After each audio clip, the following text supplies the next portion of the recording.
Hi friends, ഇന്ന് ഞാൻ തയ്യാറാക്കാൻ പോകുന്നത് ഗോതമ്പ് പൊടി കൊണ്ടുള്ള ഉണ്ണിയപ്പമാണ് കേട്ടോ. നല്ല സോഫ്റ്റും ടേസ്റ്റിയാണ് ഇതിന്. പിന്നെ നമ്മളിതിൽ ഈ മാവിൽ സോഡാപ്പൊടി ഒന്നും ആഡ് ചെയ്യുന്നില്ല പൊങ്ങാനായിട്ട്. പഴമാണ് ചേർത്ത് കൊടുക്കുന്നത്. വിശേഷപ്പെട്ട അവസരങ്ങളിലൊക്കെ നമുക്ക് ഉണ്ടാക്കാൻ പറ്റിയ ഒന്നാണിത്. പിന്നെ അതുപോലെ തന്നെ കുട്ടികൾക്ക് സ്നാക്സ് ആയിട്ടൊക്കെ ഇത് നമുക്ക് തയ്യാറാക്കി കൊടുക്കാം. ഇനി ഇതിലേക്ക് ആവശ്യമായിട്ടുള്ള ഇൻഗ്രീഡിയൻസ് എന്തൊക്കെയാണെന്ന് നോക്കാം. ഗോതമ്പ് പൊടി 1 കിലോ, ഉപ്പ് 1 പിഞ്ച്, ശർക്കര 400 ഗ്രാമാണ് ഞാൻ എടുത്തിരിക്കുന്നത്. ഇതിൽ 1/2 കപ്പ് വെള്ളം കൂടി ചേർത്ത് ഉരുക്കി അരിച്ചെടുത്തതാണിത്. പഴം 2 മീഡിയം സൈസാണ് ഞാനിവിടെ എടുത്തിരിക്കുന്നത്. ഇവിടെ ഫിലിപ്പിന് റോബസ്റ്റഡാണ് കിട്ടുന്നത്. നിങ്ങൾക്ക് ചെറുപഴം കിട്ടുന്നുണ്ടെങ്കിൽ ഒരു 3-4 ഇതിലേക്ക് ചേർത്ത് കൊടുക്കാം. ഏലക്കാപ്പൊടിയാണിത്. പഞ്ചസാരയും ഏലക്കയും കൂടി അടിച്ചെടുത്തതാണിത്. നെയ്യ് 2 ടേബിൾ സ്പൂൺ. പിന്നെ നിങ്ങൾക്ക് വേണമെന്നുണ്ടെങ്കിൽ തേങ്ങാക്കൊത്തോ കപ്പലണ്ടിയോ ഒക്കെ നെയ്യിൽ വറുത്ത് ഇതിലേക്ക് ചേർത്ത് കൊടുക്കാം. ഞാനിപ്പോൾ അതൊന്നും ചെയ്യുന്നില്ല. നെയ്യ് നേരിട്ട് തന്നെയാണ് മാവിലേക്ക് ആഡ് ചെയ്ത് കൊടുക്കുന്നത്. ചെറിയൊരു ക്രിസ്പിനെസ് കിട്ടാൻ വേണ്ടി ഞാൻ ഇതിലേക്ക് 2.5 ടേബിൾ സ്പൂൺ റവ ചേർത്ത് കൊടുക്കുന്നുണ്ട്. പിന്നെ അതുപോലെ തന്നെ ആവശ്യത്തിന് എള്ളും ചേർക്കാം. അപ്പോൾ എങ്ങനെയാണ് ഇത് തയ്യാറാക്കുന്നതെന്ന് നമുക്ക് നോക്കാം.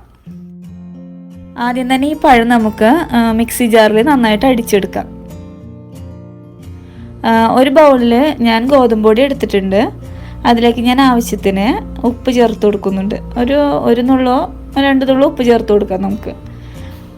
പിന്നെ ഞാൻ റവ ഇതിലേക്ക് ആഡ് ചെയ്യുന്നുണ്ട്. അതുപോലെ തന്നെ 1 ടേബിൾ സ്പൂൺ ഏലക്കാപ്പൊടി നമ്മൾ പൊടിച്ചെടുത്ത് വെച്ചിട്ടുണ്ടല്ലോ, അതിൽ നിന്ന് 1 ടേബിൾ സ്പൂൺ ഏലക്കാപ്പൊടിയും കൂടി ഇതിലേക്ക് ചേർത്ത് കൊടുക്കാം. പഴം അടിച്ച് വെച്ചതും കൂടെ നമുക്ക് ഇതിലേക്ക് ചേർത്ത് കൊടുക്കാം. അതുപോലെ തന്നെ ശർക്കരപ്പാനി കുറേശ്ശെയായിട്ട് ചേർത്ത് ഇത് നല്ലതുപോലെ കൈകൊണ്ട് തന്നെ മിക്സ് ചെയ്തെടുക്കാം. ഇതിലേക്കൊരു 3/4 ഗ്ലാസ് വെള്ളം കൂടെ ചേർത്ത് നമുക്കിത് നന്നായിട്ട് മിക്സ് ചെയ്തെടുക്കാം. ഇനി നമുക്ക് ഇതിലേക്ക് നെയ്യ് കൂടെ ചേർത്ത് കൊടുക്കാം. കൂടെ ആവശ്യത്തിന് എള്ളൂടെ നമുക്ക് ചേർത്ത് കൊടുക്കാം. ഒരു 1.5 ടേബിൾ സ്പൂൺ എള്ളാണ് ഞാനിപ്പോൾ ഇതിലേക്ക് ചേർത്ത് കൊടുക്കുന്നത് കേട്ടോ. നമുക്കിത് നല്ലതുപോലെ ഒന്ന് മിക്സ് ചെയ്യാം. അതിനുശേഷം ഒരു മൂടി വെച്ച് 1/2 മണിക്കൂർ മുതൽ 1 മണിക്കൂർ വരെ ഇത് നമുക്ക് റെസ്റ്റ് ചെയ്യാൻ വയ്ക്കാം. ഇപ്പോൾ ഏകദേശം 1 മണിക്കൂർ കഴിഞ്ഞിട്ടുണ്ട്. നമുക്കിതൊന്ന് തുറന്ന് നോക്കാം. മാവ് നല്ല ഫ്ലഫി ആയിട്ട് വന്നിട്ടുണ്ട്. ഇപ്പോൾ മാവ് കട്ട പോലെ ആണെന്നുണ്ടെങ്കിൽ 1/4 ഗ്ലാസ് അല്ലെങ്കിൽ ഒരു 1/2 ഗ്ലാസ് വെള്ളം കൂടി ഇതിലേക്ക് നമുക്ക് ചേർത്ത് കൊടുക്കാം കേട്ടോ. അതായത് മാവിൻ്റെ കൺസിസ്റ്റൻസി എന്ന് വെച്ചാൽ നമ്മൾ ഉണ്ണിയപ്പച്ചട്ടിയിലേക്ക് മാവ് ഒഴിക്കുമ്പോൾ ഒരു റിബൺ ടൈപ്പിൽ വീഴണം. ആ ഒരു കൺസിസ്റ്റൻസിയാണ് നമുക്കിതിന് വേണ്ടത്. ഇനി നമുക്ക് ഉണ്ണിയപ്പം തയ്യാറാക്കാം. അതിനായിട്ട് ഉണ്ണിയപ്പച്ചട്ടി നല്ലതുപോലെ അടുപ്പിൽ വെച്ച് ചൂടാക്കിയെടുക്കാം. എല്ലാ കുഴിയും നികത്തി ഓയിൽ ഒഴിച്ചു കൊടുക്കാം. അതായത് നമ്മൾ മാവ് കുഴിയിൽ ഒഴിക്കുമ്പോൾ പുറത്തേക്ക് എണ്ണ പോവാത്തക്ക രീതിയിൽ വേണം ഇതിലേക്ക് എണ്ണ ഒഴിച്ചു കൊടുക്കണം. എണ്ണ നല്ലതുപോലെ ചൂടായതിനു ശേഷം നമുക്കിതിലേക്ക് മാവ് ഒഴിച്ചു കൊടുക്കാം. അപ്പോൾ എല്ലാ കുഴിയിലും ഞാൻ മാവ് ഒഴിച്ചു കൊടുത്തിട്ടുണ്ട്. അതായത് ഉണ്ണിയപ്പത്തിൻ്റെ മുകളിൽ എണ്ണ നന്നായിട്ട് വന്നിട്ടുണ്ട്. അപ്പോൾ ഇതുപോലെ ഇരിക്കണം മാവ് ഒഴിച്ചു കൊടുക്കേണ്ടത്. ലോ ടു മീഡിയം ഫ്ലെയിമിൽ ഇട്ടിട്ട് വേണം കേട്ടോ ഇത് കുക്ക് ചെയ്തെടുക്കാനായിട്ട്. മീഡിയം ഫ്ലെയിമിൽ ഇടുമ്പോൾ നിങ്ങൾ കരിഞ്ഞു പോവാതെ ശ്രദ്ധിക്കണം.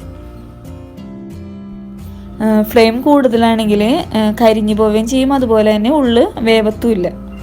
അപ്പോൾ അതൊന്നും നിങ്ങൾ ശ്രദ്ധിച്ചോളൂ. ഒരു വശം നന്നായിട്ട് കുക്കായിട്ടുണ്ട്. കളറൊക്കെ മാറി നല്ല ബ്രൗൺ നിറമായിട്ടുണ്ട്. ഇനി നമുക്കിതൊന്ന് തിരിച്ചിടാം. ഞാനിവിടെ സ്ക്യൂർ വെച്ചിട്ടാണ് കേട്ടോ തിരിച്ചിടുന്നത്. നമ്മൾ തിരിച്ചിടുമ്പോൾ ഫസ്റ്റ് സൈഡ് കുക്കാവാൻ എടുത്ത സമയം നമുക്ക് ഈ സൈഡ് കുക്കാവാനായിട്ട് വേണ്ട. പെട്ടെന്ന് തന്നെ ഈ സൈഡ് കുക്കായി കിട്ടിക്കോളും. ഈ സൈഡ് നല്ല ബ്രൗൺ നിറമായിട്ടുണ്ട്.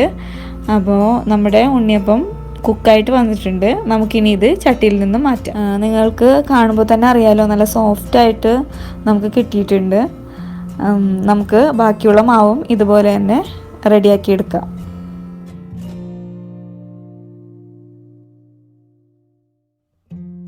അപ്പോൾ ബാക്കിയുള്ള മാവ് കൊണ്ടും ഞാൻ ഉണ്ണിയപ്പം റെഡിയാക്കി എടുത്തിട്ടുണ്ട് കേട്ടോ.